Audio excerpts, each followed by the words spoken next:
Derek Carr, 238.5 passing yards. For all of you here in the chat with us, which we're so happy you are you going to go with Underdog Fantasy? Are you going higher or lower on Derek Carr, 238.5 passing yards? I'm going to say higher for Derek Carr. I have very little confidence in this in the secondary. I don't think they've got good pass coverage on the outside for the Indianapolis Colts. You know, the thing about it with Carr is that Olave is a great target. Michael Thomas has been very, surprisingly reliable and just kind of like good soldier type guy. Alvin Kamara with double-digit catches in like 2 out of his last 3 games. So, I look at this and I think that, Kamara, you're going to be able to like establish a certain amount of a ground game because the Colts defense really isn't, their front seven isn't strong. But I think that with Olave, with Michael Thomas, with Alvin Kamara, all the passing to Alvin Kamara, Juwan Johnson is coming back. I thought 238.5 was a fair number, but I think that he can, I think he's going to throw a little bit more this week.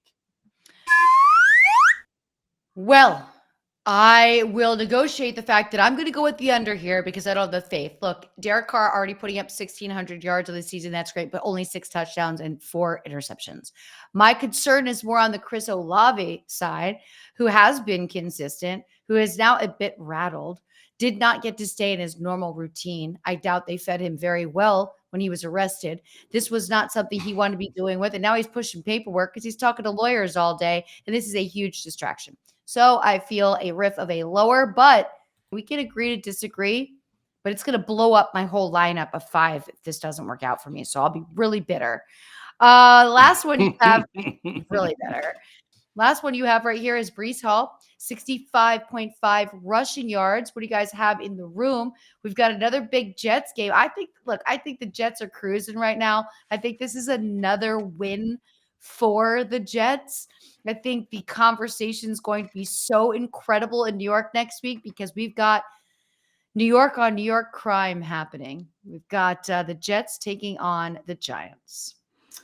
I live in a very dangerous household for this game. Yeah. My wife and I, we've got a little wager going, a little private wager between the two of us. But listen, Breece Hall. So Breece Hall's only gone over this number. He's only gone higher in 2 games that he's played this year so far. The thing about it is, though, is that it's the run defenses that he's gone up against. And when he's against the soft run defense, man, Robert Saleh rides him like a pony. And I think that, the Giants are giving up like the 5th most rushing yards per game on the season right now. I think that's just the best way to attack this Giants defense is to just run the ball right at them. I think we're going to see a very heavy game here for Breece Hall and allow that to open up the play action. But again, Jets Giants, I mean, this is a big one. Robert Saleh is the type of guy who like really wants to win this game for like the rivalry aspect to it. And I think he's going to utilize Hall in every fashion. So I say higher than 65.5 rushing yards. I'm with you on that one.